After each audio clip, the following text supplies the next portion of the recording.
Que bom! Hoje é dia de lindos casos de Chico Xavier e você está convidado a conhecer esta bela obra se você não conhece. Estamos já tratando deste livro há alguns programas, desde a introdução, e você poderá acessá-los. O livro se chama Lindos Casos de Chico Xavier, o autor é Ramiro Gama e trata-se de uma biografia do Chico. Então, se você quiser conhecer um pouco mais esse médium excepcional, vale a pena você dar uma olhada nos programas anteriores. Hoje daremos continuidade e eu gostaria de lembrá-los que, se você tiver o livro, nós temos vários capítulos e nós não estamos fazendo exatamente todos os capítulos do livro. Às vezes nós pulamos um ou outro capítulo porque a leitura fica às vezes ruim para o audiovisual, então não é muito apropriado para o programa em si. E nós deixamos que esses capítulos vocês possam ler em casa. E por isso nós não teremos o capítulo 49, que você poderá ler na sua casa, e hoje nós faremos o capítulo 50. Então pegue seu livro, suas anotações, vamos seguir adiante, porque o Chico tem passagens muito belas que merecem ser divulgadas. Eu sou Solange Sauan Godoy, junto com o nosso querido André Luiz Ruiz. Como vai, André? Olá, Solange Sauan Godoy, nossa querida companheira de tantas e tantas jornadas, com tantos e tantos livros nesse nosso programa Alegria de Viver. E é sempre uma alegria quando falamos das coisas ligadas ao nosso querido Chico Xavier, que foi essa ponte, esse canal de fornecer a todos nós ensinamentos do mundo espiritual e, naturalmente, os que leem as obras que ele recebeu, seja de Emmanuel, de André Luiz ou de outros espíritos, não fazem noção, não têm ideia do custo que alguém precisa pagar para se dedicar a ser essa ferramenta anônima naquilo que é a mensagem de Deus através dos espíritos superiores. E você lê a obra, você se encanta, você aprende coisas e nunca fica sabendo quanto aquele médium precisou se sacrificar para isto. Mas sacrificar sem peso, sem uma atitude de vitimismo, ao contrário. Então, neste que é um dos primeiros livros escritos sobre a vida, uma biografia, feito pelo Ramiro Gama, nós vamos encontrando muitas pérolas que nos fazem também valorizar ainda mais a tarefa desse grande espírito, tão simples, tão humilde, tão pequenino do ponto físico, mas tão gigantesco como uma criatura de Deus dedicada a ajudar os seus semelhantes. Renúncia. Renúncia é a palavra de ordem para todos os servos do Senhor. Renúncia ao seu conforto, renúncia aos seus sonhos, renúncia aos seus projetos pessoais, renúncia à sua alegria de realizar-se para que outros se realizem. E Chico vive esta situação, como nós vimos nesta obra, desde a inauguração da sua encarnação nesta vida. E vai com isso até o final da existência, renunciando para a felicidade de outros. Hoje, nós vamos apreender uma nova etapa dessa renúncia. E este capítulo vai tratar de nos fazer meditar sobre aquilo que nós achamos que deva ser o ideal de uma criatura. Aquilo que ela realmente precisa, aquilo que seria o sonho de muitos, mas que às vezes não de todos. Então preste atenção, nós hoje estaremos tratando de um tema que eu tenho certeza que vai nos ajudar, vai ajudar você a ter uma visão um pouco mais assim equilibrada a respeito de nossas opiniões e de nossas pressões em relação aos demais, não é? Não é, Solange? É isso mesmo. O capítulo, vamos entrar no capítulo, você vai fazer ainda outros não comentários. vou comentar algumas coisas, preparando, mas o capítulo tem esse título, Sonhando com um Lar. Sonhando com um Lar. Todos nós achamos a existência de uma família como algo bastante importante, e realmente ela é algo importante, porque na família nós nos reencontramos, Nós temos pessoas afinizadas, temos pessoas com quem já vivemos em outras vidas, e também o lar representa um berço onde os antagonismos também podem se manifestar. Não para que eles se perpetuem, mas para que eles se diminuam, para que eles se acomodem em uma convivência menos áspera. Então o lar, vamos chamar assim, né? Se o útero da mãe é o berço de cada corpo que vai ser habitado por um espírito, o lar é também o útero do reencontro, do entendimento e do aprofundamento afetivo entre aqueles que vão viver ali. No ventre materno são 9 meses. Nos lares, às vezes, são décadas. 1, 2, às vezes mais, de convivência, que diariamente vai permitindo que as pessoas se conheçam, se reconheçam, se ajudem ou se atrapalhem. Então, sonhando com o lar é o que muitas pessoas às vezes também vivem. Este sonho de estar na companhia de pessoas, e depois que tudo começa, às vezes as pessoas começam a divergir de determinados caminhos, a se separar por opiniões, por não terem essa convicção do que significa você estar servindo ao objetivo coletivo, vencendo suas inclinações individuais. Todas estas são circunstâncias muito importantes na vida de relação, na aproximação dos espíritos.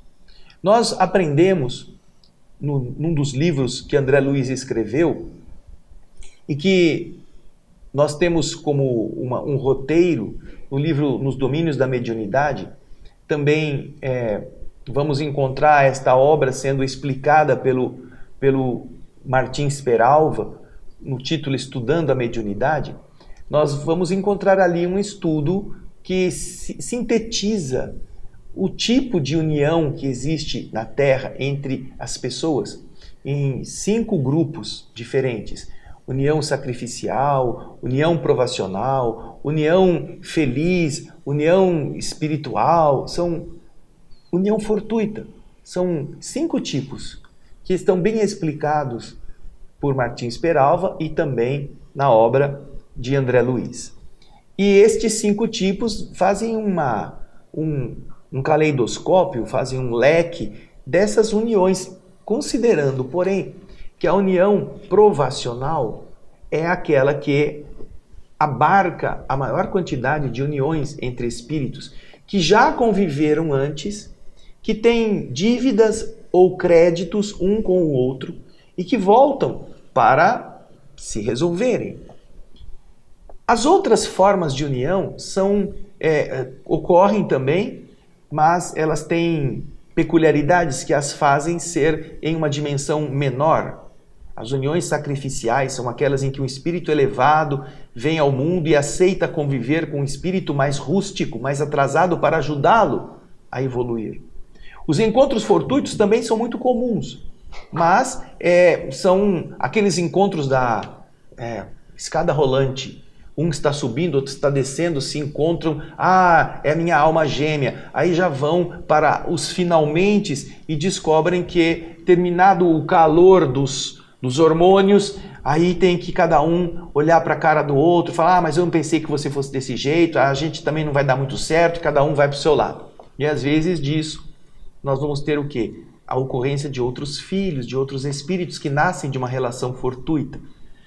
Todas essas são dificuldades que, no caso das uniões chamadas fortuitas, casuais, essas da leviandade humana, não há necessidade de estarem ambos os espíritos já tendo vivido no passado. Não são espíritos que necessariamente têm coisas em comum. Às vezes são totalmente desconhecidos. Foram atraídos pela ambição, pela sexualidade, pela atração física, pela beleza e resolveram viver uma aventura. Não são necessariamente espíritos que já estiveram em contato anterior. Não quer dizer que não possa acontecer, já terem tido, mas as uniões casuais, as uniões fortuitas, têm essa característica de superficialidade. Agora, Naturalmente, quando vivemos em sociedade, nós temos, e eu acho que você que está me assistindo eventualmente já tenha passado por isso, que é muito comum nas famílias. As famílias às vezes cobram dos seus membros mais novos determinados comportamentos, como se os mais novos tivessem que ser forçados a atuar naquela direção que os mais idosos já atuaram. Às vezes a gente percebe, por exemplo, pessoas idosas na parte principal, no caput, na cabeça da família, que estão frustradas porque estão vivendo uniões que já não são mais carinhosas, já são aquelas uniões acostumadas, e que ficam cobrando dos mais novos. E aí, você não vai casar? E aí? Você tem que ter uma família. Você já arrumou namorada? Já arrumou namorado? Ah, você vai ficar pra titia. Eu acho que é uma postura compreensível. Porém, ouvir isto é algo que é uma forma de pressão, que nem sempre todos estão vivendo pelo mesmo padrão dos anteriores. Outra coisa que é comum, ainda mais com relação à experiência feminina, é ouvir das pessoas mais idosas: e aí, você não vai ser mãe? Não é? Você não vai ter filho? Não é mesmo, Solange? Sempre, sempre. Se você já casou, a primeira coisa que vão perguntar é se você vai ser mãe. Não, se você ainda não casou, você vai casar, né? Você vai casar. Depois que você casa, eles não estando felizes, o que eles vão perguntar? Ah, você vai ter filho? Quando que você vai ter filho? Daí, se você tem um filho, vem a outra cobrança. Ah, mas você não vai ter mais um? Um só é pouco, tem que ter mais um. E assim vai. Aí você tem que ter 2, tem que ter 3. E todo mundo fica cobrando. É interessante, as pessoas... Elas querem que todas as pessoas façam, talvez, a mesma escolha que ela fez. Ela não se pergunta se para ela realmente aquela escolha foi boa. Não estou falando aqui da filiação, da maternidade, da paternidade, que geralmente sempre é uma boa escolha, quando isso está no planejamento espiritual, no projeto daquele casal, daquelas pessoas. Mas essa postura de ficar querendo que o adolescente, que o jovem, e aí, não vai casar? Ou você já arrumou namorado, ou já arrumou namorada, vai ficar pra titia, vai ficar solteirona, depois ninguém vai te querer. É uma pressão que às vezes não é levada a sério pelos mais jovens, mas às vezes cria uma situação muito complicada. Eu conheço uma pessoa que estava numa roda de amigas, que elas sempre, quando solteiras, saíam juntas. E então, na medida em que elas foram crescendo e foram ficando mais maduras, uma arrumou um namorado e se casou. Aí a outra arrumou outro namorado e se casou. E na medida em que vão se casando, elas vão largando a roda, né? Elas estão na roda só porque estão todas vazias, estão todas solteiras, desocupadas. Mas aí arruma um namorado ou um casamento e cada um vai viver sua vida. E aí a roda foi diminuindo, foi diminuindo, foi diminuindo. Quando chegaram as pessoas da roda a ficar somente uma com outra, só duas, elas começaram a entrar em desespero. Porque começaram, mas todo mundo já casou, e nós que ainda estamos aqui. Aí quando uma das que estava ali, né, na pindaíba, estava na fila, na boca do abismo, encontrou alguém, a que ficou sozinha entrou em depressão. Entrou mesmo. Nossa, eu agora, todas se casaram, e agora só sobrou eu, que vai ser de mim? Aí saiu botando anúncio em jornal, anúncio em Tinder, sei lá em que programa que eles têm, caçando alguém, porque ela achava que ela estava numa situação de fragilidade, ou ela não estava à altura das outras amigas que agora estavam casadas. Então você percebe que ninguém estava cobrando nada, nem pai, nem mãe. Ela era livre. Só que a convivência social que ela tinha com as outras pessoas, as outras amigas, pressionava a sua mente a também ter o mesmo padrão de vida que as outras escolheram, não é mesmo, Solange? É isso mesmo. Essa pressão é muito comum. E se você não sabe lidar com isso, você realmente pode se desesperar. E se isso é uma coisa que nós, de uma certa forma, ninguém foi muito treinado a viver sozinho. A maioria das pessoas, tanto homens quanto mulheres, gostam de ter companhia, gostam de estar junto. E eu acho que esse treino também, e que é um bom treino, você passar por um período sozinho, para você observar outras coisas, para você se conhecer, porque é um momento que você tem consigo mesmo. E não tem nada demais. Se você não casar, não tem nada demais. Você vai continuar levando a sua vida, vai ter outros tipos de amigos, mesmo que não sejam dos amigos casados, você vai ter outros amigos que não se casaram. Quer dizer, a vida é uma grande experiência. E o importante é nós sabermos definir dentro de nós mesmos aquilo que nós desejamos. E é isso que a Solange está dizendo, que nós deveremos pensar quando estamos em família. Você que é o pai, a mãe daquele grupo familiar, você precisa analisar os seus filhos, você precisa orientá-los, mas não do ponto de vista de fazer uma pressão para que aconteça A, B, C ou D. Você deve sempre conversar, dar a eles a chance de explicar o que eles sentem, qual é o sonho que eles têm, se eles já pensaram em um tipo de existência, o que eles resolvem, qual é o desejo deles em se realizar. Porque imagine um espírito que renasce na sua casa, que tem uma tarefa de pesquisar, de visitar outros lugares e descobrir determinadas técnicas ou tecnologias que estarão beneficiando uma coletividade. Imagine que ele está ali para receber o teu apoio, para você ajudá-lo a estudar, para estimulá-lo a ele ser um pesquisador. E ele então, quando chega na hora em que a sua tarefa começa a ser endereçada para esse caminho, você começa a falar, mas tem que casar, você vai ter que casar, porque todo mundo para ser feliz tem que casar, você não pode viver sozinho, e a pessoa fica naquela situação, vou casar, não vou casar, vou casar, não vou casar, e pela pressão acaba se unindo a alguém que vai ser uma coisa que vai dificultar o processo da realização daquela tarefa. Não que você não possa orientar, você pode orientar, mas deve sempre deixar que o indivíduo decida, que o mundo espiritual o ajude a ele encontrar aquilo que para ele vai ser a felicidade. Eu me recordo de uma história que está no Irmão Sol e Irmão Lua, a história de Francisco de Assis, um filme maravilhoso, apesar de já bastante velho, do ponto de vista do seu lançamento.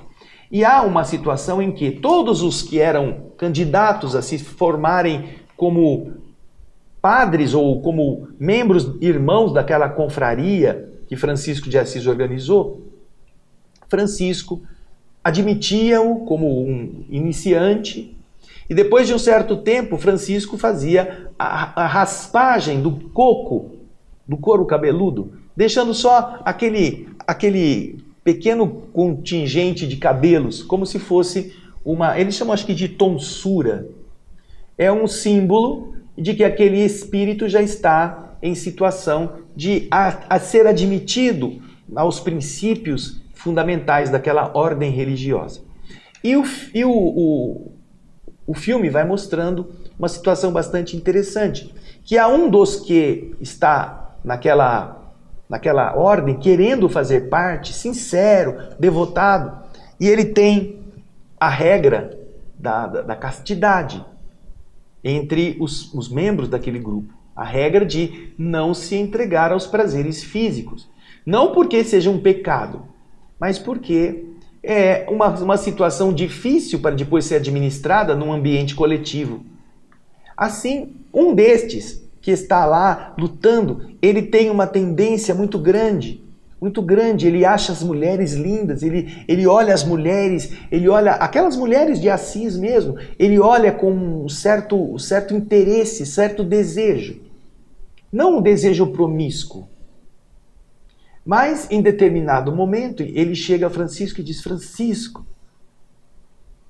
eu estou sofrendo muito, eu estou precisando da sua ajuda, algo mais ou menos assim.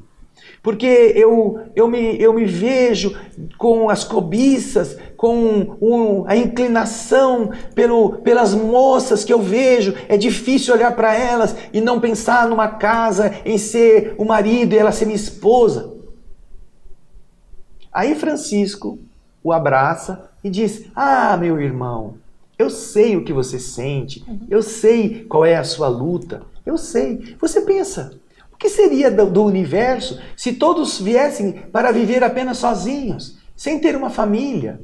Você provavelmente é desses que vem para formar um lar, para dar a chance de outros viverem através de seus filhos. Eu fico muito contente de você estar falando isso para mim, ao invés de você ficar com essa pressão dentro de você e você não conseguir ser feliz, não conseguir ter a harmonia interior. Eu estou aqui para dispensar você dessas obrigações. O Senhor quer que nós tenhamos amor, que não nos abrasemos, que não nos queimemos, que nos aqueçamos. Então, e aí o espírito daquele rapaz que agora estava com vergonha de sentir essas coisas contraditórias, abraça Francisco e diz: é por isso, Francisco, que você não rapou a minha cabeça? E Francisco sorriu e afirma que sim. É por isso. Você não está entre nós como aqueles que vão viver da solidão em família. Você veio ao mundo para viver a situação de família, a situação de pai. Seja um bom marido, seja um bom pai, seja uma criatura honesta, e você estará dignificando a divindade sendo assim. Então você vê que há criaturas que estão na terra com uma tarefa, e que se nós pressionarmos, se nós forçarmos com nossos padrões, que podem não ser os mesmos para eles, isso pode criar obstáculo. Isso pode criar uma situação muito ruim. Pode falar, Solange. Não, você está falando, porque você falou de Francisco, eu me lembro acho que até em várias épocas da história da humanidade, nós vemos que antigamente as famílias, se não me engano, o primogênito das famílias mais abastadas, na Itália, por exemplo, ele era destinado a uma vida voltada à igreja. Então, se não me engano, acho que era o primeiro filho, o filho mais velho, ele geralmente, dessas famílias, família Médici, famílias poderosas, ricas, eles sempre tentavam colocar um membro da família dentro do clero. E aí você vê e por isso que você vê situações tão discrepantes dentro da igreja, porque esse filho que foi indicado para ser futuramente um bispo, um papa, até mesmo o papa, se nós tivermos, nós vimos na história da igreja que tem papas que tinham concubinas, que tinham filhos, quer dizer, que não tinham a vocação para estar onde estavam, mas que em decorrência da pressão familiar foram obrigados a seguir esse caminho e se tornaram bispos, padres, papas e dentro da igreja não honraram essa questão do celibato, ao contrário. Então, é algo que, por pressões externas, a pessoa acabou tendo que seguir um determinado caminho. Nós vamos encontrar dentro da literatura espírita, aquela que nos trouxe André Luiz através de Chico, uma situação muito parecida com esta. Se não me engano, é no livro Obreiros da Vida Eterna, quando André Luiz é admitido a ir em uma excursão para ajudar um padre que está na região trevosa, uma região escura. A enfermeira Luciana, o padre Hipólito, André Luiz e mais um pequeno grupo, eles estão indo em auxílio deste outro sacerdote. E eles estão indo atendendo ao pedido da mãe deste sacerdote. E por que a mãe pede pelo filho que está numa situação periclitante? Porque André Luiz vai nos contar que quando esse rapaz reencarnou naquela encarnação, filho daquela mulher, ele veio para que, ao longo da sua vida, ele se dedicasse ao caminho religioso da doutrina espírita. Ele teria família, ele teria um trabalho, e ele estaria como uma tarefa a mais, dedicado a agir no esclarecimento, na exemplificação das lições da doutrina espírita. Acontece, como disse a Solange, que a mãe porque queria que o seu primeiro filho, fosse um sacerdote. E ela então forçou o rapaz, com todos os conselhos, com todo o empenho, a que ele entrasse num convento, que ele entrasse num mosteiro, para se ordenar sacerdote. Algo que não estava dentro da sua programação. Ele não tinha a inclinação da solidão, da contenção sexual. Ele não tinha isso nele, ele não havia se preparado para isso. Porém, pela pressão da mãe, acontece que ele acabou indo. E depois de ter se formado como sacerdote, naturalmente, ele deslustrou as suas promessas diante da igreja. Ele se deixou levar, ele se deixou envolver pelas coisas externas, pelas coisas do mundo, que estavam no nível daquilo que ele tinha de evolução. Ele não estava preparado para viver nessa abstenção, nessa abstinência afetiva. Não é só sexual, não, é afetiva. Então o que acontece? Durante a sua vida, pela sua conduta, ele acabou se afundando. E quando desencarnou a mãe, ela percebeu que ela era a responsável, em primeiro lugar, por ter empurrado o filho para essa escolha.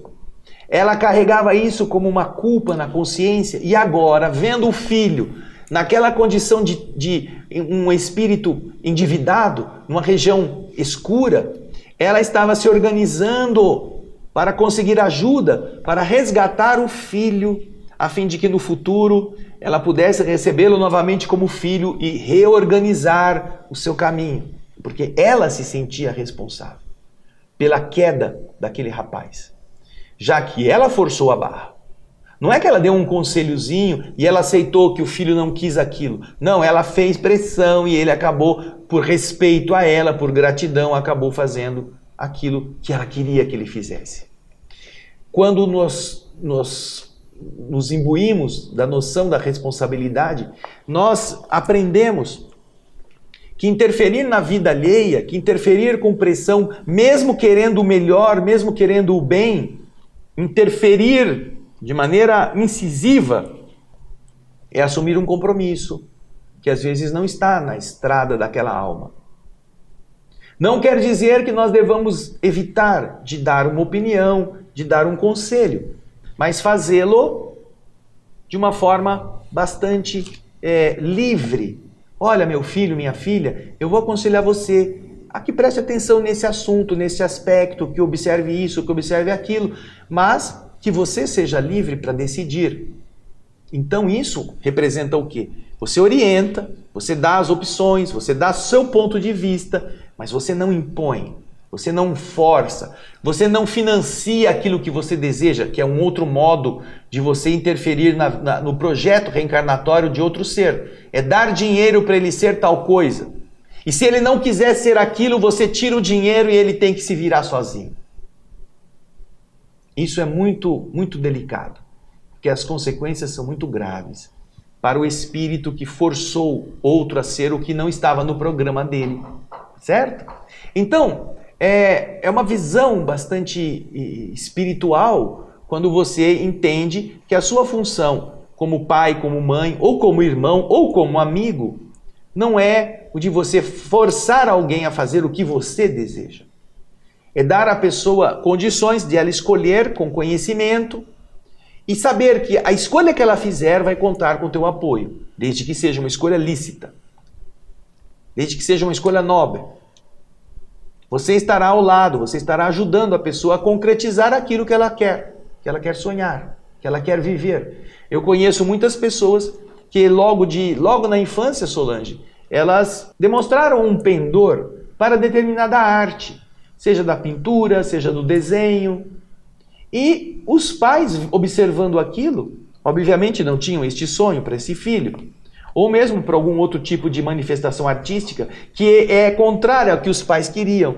E ao invés de eles ajudarem essa criatura a desenvolver isso, até que chegasse um momento em que o espírito do filho decidisse se realmente quer aquilo ou se aquilo foi só fogo de palha, eles forçaram a barra para que o indivíduo fosse outra coisa. Ele acabou sendo outra coisa e infeliz nesta outra coisa que ele quis ser.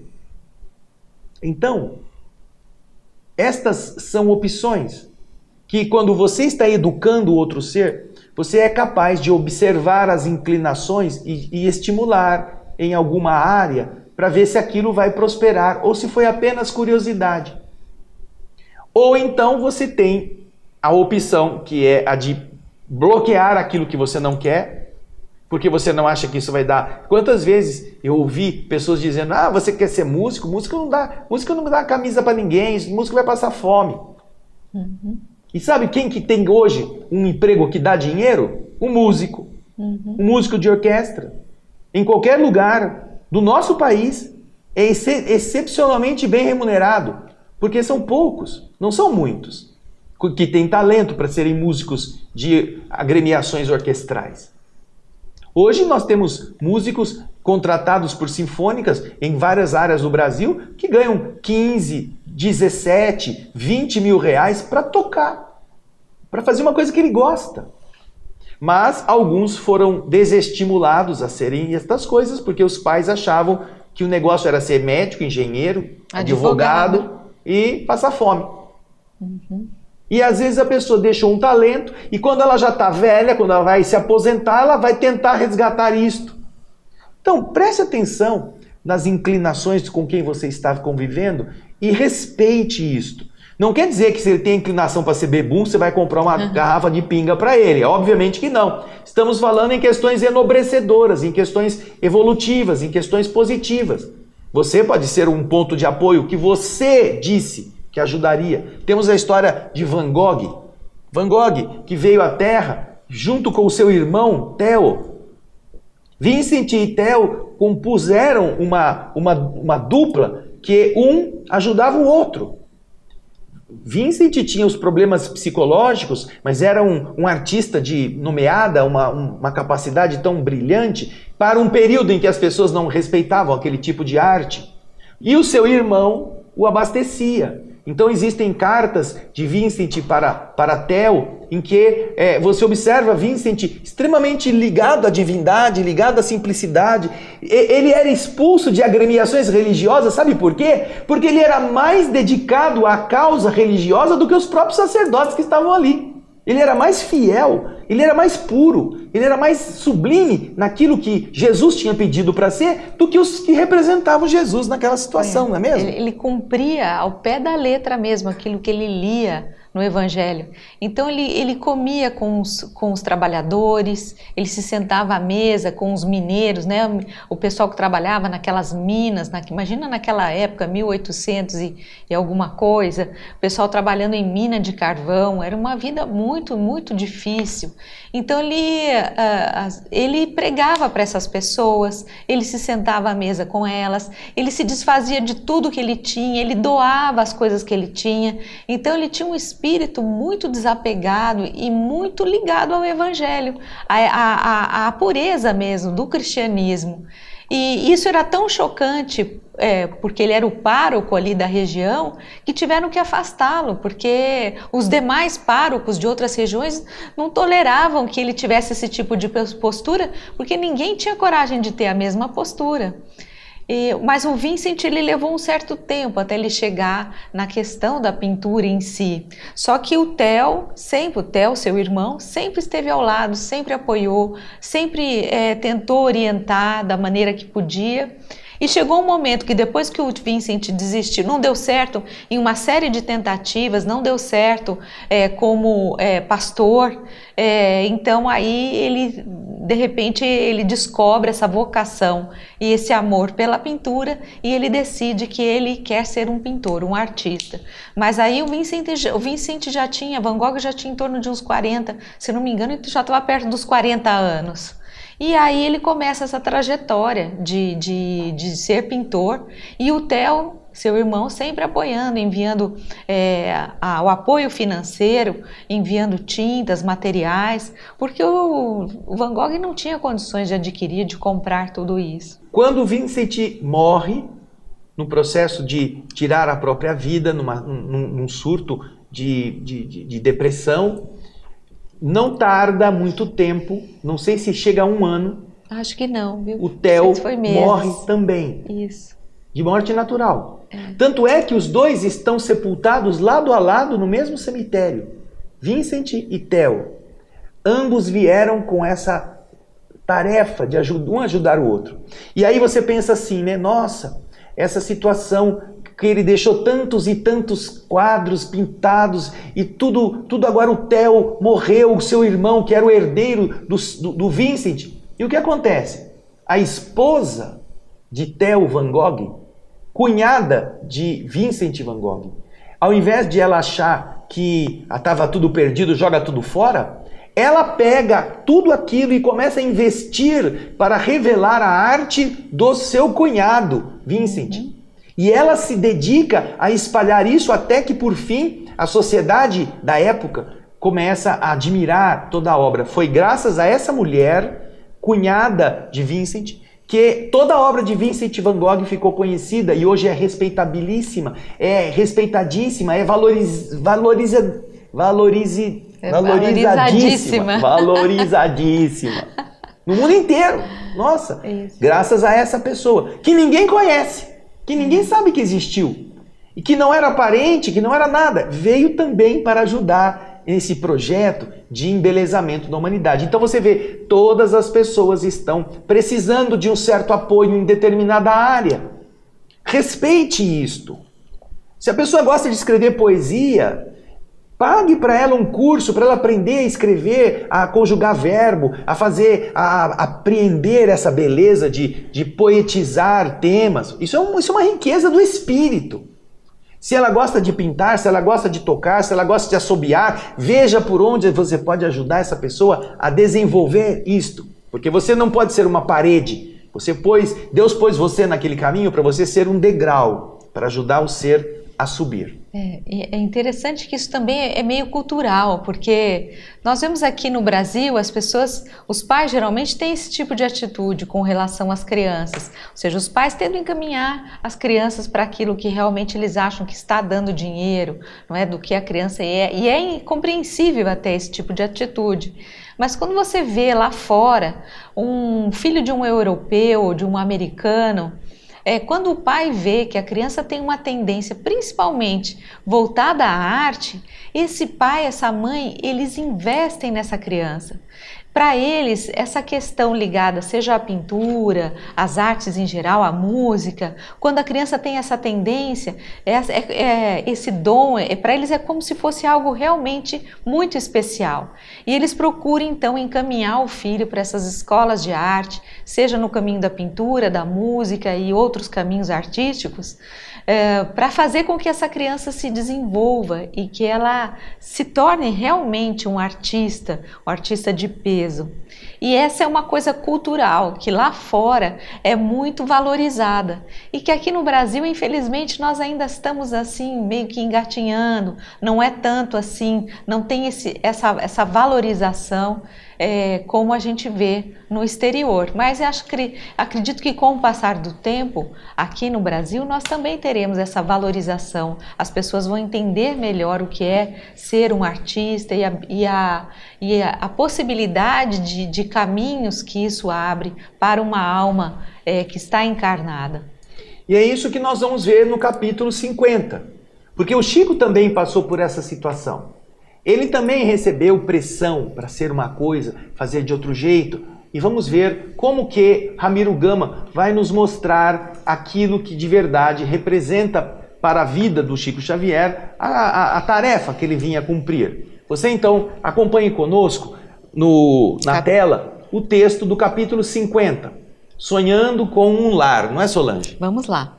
O Chico é muito estimado por todos em Pedro Leopoldo. Todos lhe querem bem, homens, mulheres e crianças. Um grupo de senhoras comentava a solteirice do Chico quando ele passava, e uma delas disse: Chico, falávamos coisas boas de você. Você deveria se casar, ter uma companheira, um lar seu, viver assim diretamente para alguém. Ah, eu agradeço muito, mas minhas irmãs, cada um tem a missão que pediu. O Chico, então, ouviu isso e disse: eu te agradeço, mas... Aí ele abraçou as irmãs, satisfeito, e foi embora. Mas veja só, né? Você foi embora, alguém jogou uma semente, né? E você pensa, cada um tem a missão, e o cara vai embora, a mulherada vai embora, cada um vai para sua casa, e aí fica o quê? Fica aquela semente na consciência. Remoendo. Fica lá, né? Ele fica remoendo aquela ideia. Você quando tem uma opinião, ou quando você dá uma sugestão, você está fecundando a mente de outras pessoas. E aconteceu com o Chico. E aí vamos ver o que acontece na sequência. Vamos lá, aí no texto. Ele abraçou, satisfeito, e partiu. E foi pensando no que lhe disseram as caras irmãs. À noite, quando ele estava sozinho no seu quarto, veio à mente dele essa lembrança de novo. E aquele assunto de casamento. Entrando em conversa com a sua consciência, ele entendeu que era de fato muito infeliz. Olha aí, ele estava sossegado, andando bem, estava tranquilo. Aí ele foi para o quarto e aí, nossa, eu estou sozinho, ninguém aqui para fazer um café, para comer um bolo comigo. Nossa, é tão triste não ter ninguém, como eu sou infeliz, né? Olha, você vê como que aquela sementinha de dificuldade ou de sugestão benéfica pôde começar a fumegar na cabeça do Chico. Veja só o que daí, para onde que nós vamos? Vamos lá. Escreveu uma carta ao seu grande amigo Manuel Quintão e nela exteriorizou seu estado de alma combalido. Era ele, terminava, como uma árvore seca, dizia ele na carta. Como uma árvore seca, de galhos mirrados, sem ninhos, sem flores, sem frutos. Manuel Quintão era o presidente, se não me engano, nessa época, o presidente da Federação Espírita Brasileira. Ele era um dos que com o Chico havia muita intimidade, o Chico confiava muito nele, o Chico ainda era bem mais jovem. E ele então desabafa com Manuel Quintão. Ele se achava uma árvore seca, de galhos mirrados, sem ninhos, sem flores, sem frutos. E aí, nesta noite, ele dormiu. E quando dormiu, o que aconteceu? Ele sonhou um lindo sonho. Alguém com quem conversava, certamente inspirado pelo seu querido guia Emmanuel, explicava a ele o seguinte: Chico, você sabe bem entender a lição do perfume no vaso? Enquanto aí está, apenas se beneficia o vidro que o prende. Fora do vidro, perfuma a tudo e a todos. Você, Chico, procure viver não apenas para uma pessoa, mas sim para muitos. E na tarefa com Jesus, você não se pertencerá porque estará a serviço dele. Lembre-se de que o perfume do Evangelho pertence a todos. E Chico acordou mais alegre. Isso. No dia Bonito seguinte, isso. Né, ele acordou entendendo que toda a mulherada que falou para ele ser casado, você fica com o perfume para você. E na verdade os espíritos estão dizendo, o perfume dentro do vidro só perfuma o vidro. Isso. Porém, fora do vidro perfuma todo mundo. E aí então Chico acordou mais alegre. O texto vai terminar dizendo isso. Ficou satisfeito com a sua tarefa. Apenas não pôde acreditar que ele fosse perfume.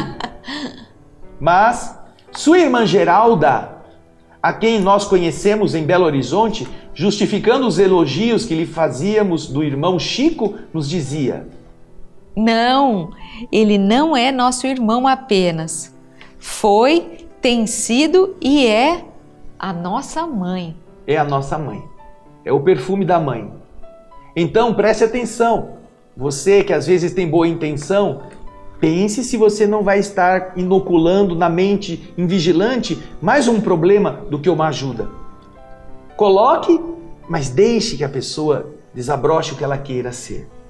Seja companheiro, seja conselheiro, esteja sempre aberto para ouvir, mas não force, porque pode ser que aquele ser também veio para ser perfume fora do vaso.